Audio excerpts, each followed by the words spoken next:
important to recognize that our body is really the product of our thoughts. We're beginning to understand in medical science the degree to which the nature of thoughts and emotions actually determines the physical substance and structure and function of our bodies. We've known in the healing arts of a placebo effect. A placebo is something that supposedly has no impact and no effect on the body, like a sugar pill or something. You tell the patient that this is just as effective, and what happens is the placebo has the same effect, if not greater effect, than sometimes the medication is supposed to be designed for that effect.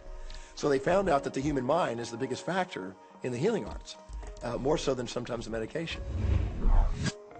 If somebody is in a situation where they're sick and they have an alternative to try to explore what is in their mind creating it versus using medicine, if it's an acute situation that could really bring death to them, then obviously the medicine is a wise thing to do while they explore what the mind is about.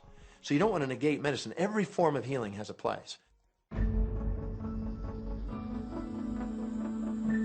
There is only a stream of well-being that flows, you know. It is a stream of pure positive energy. And the universe, all that we know, is abundant with only that. This is a world that is based upon well-being, and well-being dramatically abounds. And when you are allowing that stream to flow in its fullness, you feel very, very good. And when you are pinching it off a bit, you feel not so good. There is only a stream of goodness or well-being which you are allowing or not. And your magnificent emotions are telling you what the mix is, how you're doing in your allowing or your resisting of this connection. You know people who have had terminal disease. Stop and think of the word dis-ease. Hyphenate the word. That's a body that's not at ease. We've got 1,000 different diagnoses and disease out there. They're just the weak link. They're all the result of one thing, stress. And you put enough stress on the chain, you put enough stress on the system, and one of the links breaks. Our physiology creates disease to give us feedback, to let us know we have an imbalanced perspective and we're not loving and we're not grateful. So the body's signs and symptoms are not something terrible. The question that's frequently asked is when a person has manifested a disease in their body temple or some kind of discomfort in their life, through the power of right thinking, can it be turned around? And the answer is absolutely yes. On November 23rd, I was diagnosed with breast cancer. I truly believed in my heart, with my strong faith, that I was already healed. During the day, all day long, I would just say, thank you for my healing. On and on and on I went, thank you for my healing. I believed in my heart I was healed. I saw myself as if cancer was never in my body. One of the things I did to heal myself was to watch very funny movies. That's all we would do, is just laugh, laugh, laugh. We couldn't afford to put any stress in my life because we knew stress was one of the worst things you can do while you're trying to heal yourself. From the time I was diagnosed, which was November 23rd, to the time I was healed totally was approximately 3 months. And that's without radiation and chemotherapy. Well, we come with a basic program. It's called self-healing. You get a wound, it grows back together. You get a bacterial infection, the immune system comes and takes care of those bacteria and heals it up. The immune system is made to heal itself. Disease cannot live in a body that's in a healthy emotional state. Your body is casting off millions of cells every second, and it's creating millions of new cells. In fact, literally, parts of our body are replaced every day. Other parts take a few months, other parts a couple of years. But within a few years, we have a brand new physical body. If you have a disease and you're focusing on it and you're talking to people about it, you're going to create more disease cells. See yourself living in a perfectly healthy body. Let the doctor look after the disease. Can you feel the difference between having painful arthritis in your hips and feeling fearful about it, or having painful arthritis in your hips and feeling hopeful about it? The difference between fearful and hopeful is the difference between recovery or not. Happier thoughts lead to essentially a happier biochemistry, a happier, healthier body.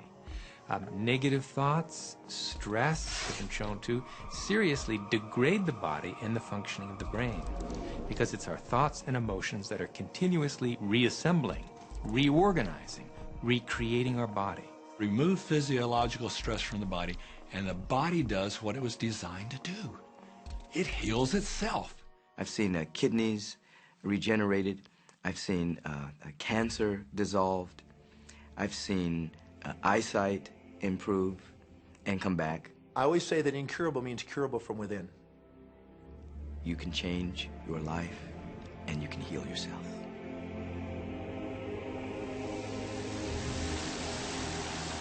Well, my story begins on March 10, 1981. It really changed my whole life. It was a day I'll never forget. I crashed an airplane.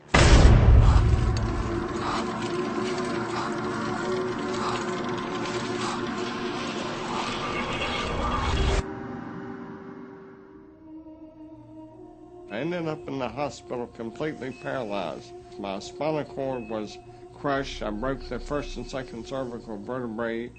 My swallowing reflex was destroyed. I couldn't eat or drink. My diaphragm was destroyed. I couldn't breathe. All I could do was blink my eyes.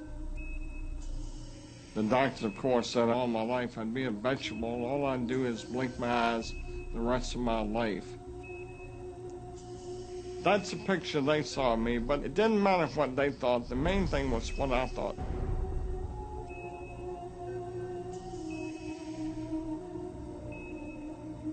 I pictured myself being a normal person again, walking out of that hospital.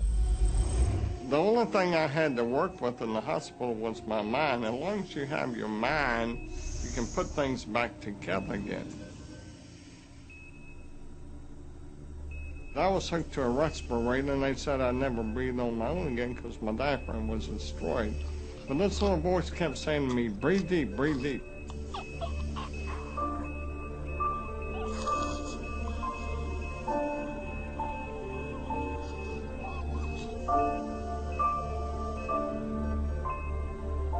Finally, I was weaned from it. They were at a loss for an explanation. See, I could not afford to allow anything to come in my mind that would distract me from my goal and from my vision.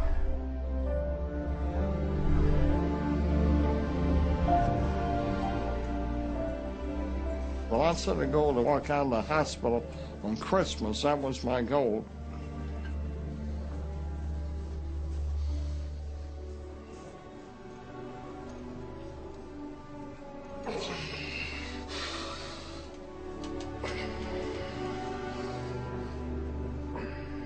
Months later, I walked out of the hospital on my own 2 feet. They said it couldn't be done. That's a day I will never forget.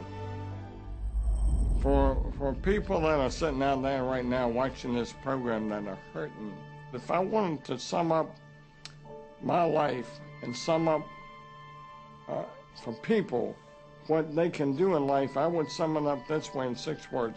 Man becomes what he thinks about.